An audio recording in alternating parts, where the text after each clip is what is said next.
Hello everyone, welcome back to my channel. My name is Bahram. I'm an electrical contractor in Vancouver, BC. And in today's video, I want to go through the top 5 mistakes that I see as an electrician out of the field. Now, whether these were done by homeowners, handyman, electricians, whether they were apprentice or journeyman, but I do see this quite a bit. And leave any comments down below to see what mistakes you have noticed out in the fields working in your trade. Let's get into the video. Mistake number 1 is not pre-twisting solid conductors before putting on the connector or the moret. Now, this may not have a code issue, but definitely you'll have issues down the line when you go to work on that junction box or that electrical box that these connections are in. So I had many cases. I was going to go work on these type of electrical boxes, even though you try to do this as safely and slowly as possible. But when you try to take these wires out of the box to start identifying which wires are connected together, where they're going to, as soon as you start pulling on these wires, some of the connectors actually come off. If not, the wires slips out of the connector, especially if there's, let's say, over 3 wires that are under the same moret. And sometimes it just causes a light to go out or a plug to lose power. But from time to time, it happens that it actually touches like the side of the box or another wire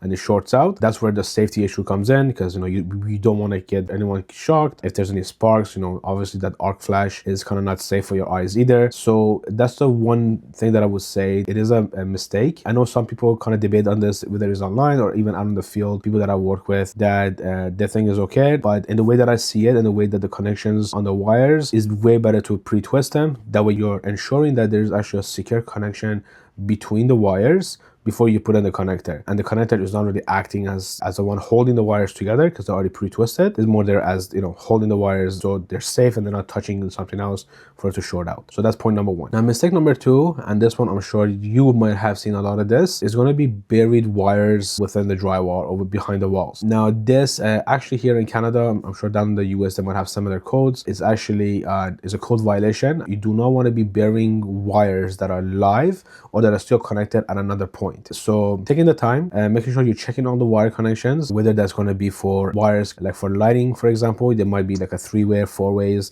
and if one gets canceled or gets moved, you do not want to just put that wire back into the wall and just have the drywallers cover that. You want to see if you're able to either take the wire and make a junction box somewhere, or if it's not going to get used at all, make sure that at least on both ends it is disconnected. And I know sometimes in renovation work it's not very practical to just start cutting drywall just to be able to remove a wire. Just taking the time to make sure that at least the wire is not live, and even if someone by flipping a switch or turning on a breaker is able to make that wire live again. At the very minimum, the wire is going to be dead, and down the line it may not turn live even by mistake or by an error. So that's very important for that type of installation to make sure you do that. Now, when it comes to burying wires, as another thing that you actually might come across is going to be when you need to extend your wire. So whether you have existing receptacle or a switch that needs to be relocated due to a plan change or a wall being demoed, and you want to extend that wire, and a lot of people actually takes that connector and bury that into the wall and just have like tape around the connections so they don't come loose and it's safe, and they bury that into the wall. But that's still a violation. So the best thing to do is kind of see what's close in that area. It might be a light.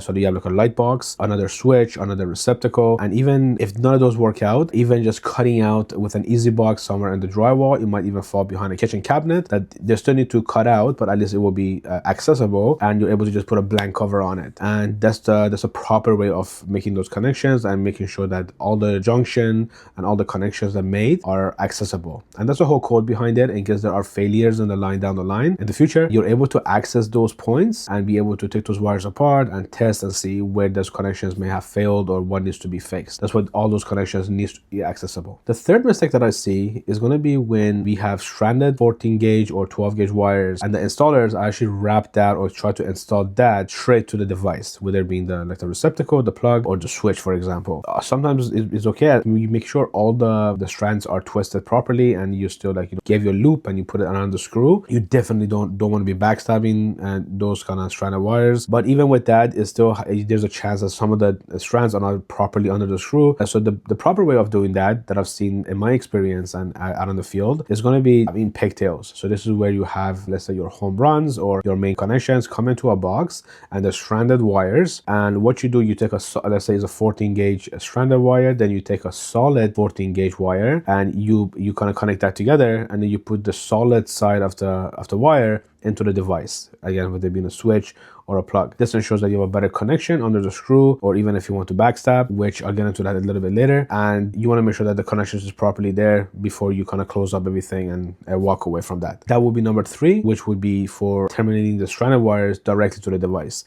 Now, of course, you have cases like with the number 8 gauge wires, and depending if they're copper or aluminum, sometimes from the manufacturers, they either make them only in stranded or in solid, and installing like the range receptacles, and again with like EV chargers and things like that, with the number 10, number 6 gauge, they might come only in stranded, and with those are okay as long as you have the proper connections under the screws or under the connectors. But for the most part, when it comes to like residential or even some commercial that we do pipe work, and that's where you have the stranded wires running through the conduit because they're easier to pull wire through the conduits, then you want to make sure at the device you actually are using the solid wires, which are way better connections. So that's point number 3. Now, point number 4 is going to be for backstabbing your switches and your outlets. This is something that I just touched on just not too long ago on the last point that I talked about. But with the backstabbing, I've came across a lot of connections that actually became loose. So whether the receptacle is not working anymore, if you put a plug tester into the receptacle, it might read out or give you an indication that either has like an open neutral or open ground, or the neutral and the hot are mixed. And a lot of that comes from the backstabbing in my experience, especially with things like open neutral. You see that a lot when the wires were backstabbed into the switch or the outlet. And that's the reason why we try not to do that as much as we can. And a lot of people still do them. Is obviously quicker than stripping the wire and then giving it a loop, tightening the screw. This one you just strip and you stab it on the back of the device and you're good to go. So that's one thing I see. So it's not really a mistake. It's not a code violation or anything like that. In my experience, at least, and the people I've kind of worked with, other electricians, they kind of try to stay away from doing that kind of type of install, just because it does have a lot of high failure rates. So that's point number 4. Now, point number 5 is going to be filling up your electrical boxes or junction boxes with way too many wires. Now, there's a code rules on this. There's a box fill calculation that goes into this, and you want to make sure that you kind of follow that as well for code. But some of it even goes back to common sense, honestly, out in the field. If you're doing installations and you see, there's like, a lot of wires coming into a junction box that's going to be full, and, you could barely close the lid and you have to jam and push the wires back just to close the lid, that's way too many wires. So whether either that splitting that junction box into 2 boxes, maybe even side by side, or going with a bigger size box, you want to make sure, you're always doing the job to the highest quality that you can.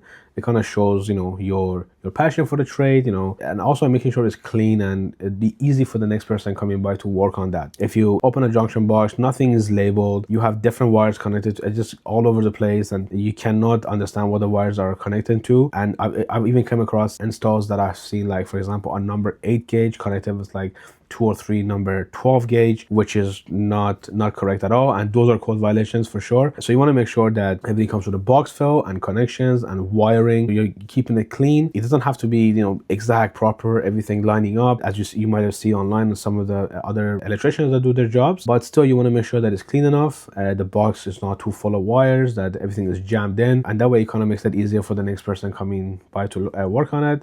And also remember, the next person actually might be yourself too. So keep that in mind, and that's point number 5. Now, one more thing again with point number 5, which was the box fill. One thing to keep in mind is going to be out in the field when you do even your residential or commercial wiring. And this will be for boxes, as you're going to have your GFCI type of receptacles, like for the washrooms or kitchen counters. Other ones might be like USB type of outlets. These ones are actually a little bit deeper. The actual device goes deeper into the box. Even in our experience when installing these, if the box has over 2 wires coming to that junction to that box, it's very hard to fit those wires in, and you have to cut your wires down very small. You might have to use like Wago connectors rather than just regular Moretz, just because it will save space to make sure that fits in. There's also some practical things with box fill too. That's what obviously is a code violation with filling up the box too. So keep those things in mind and try your best to have that set in a way, or a plan in advance, to not have way too many wires coming into 1 or 2 junction boxes like that, to kind of save yourself the issues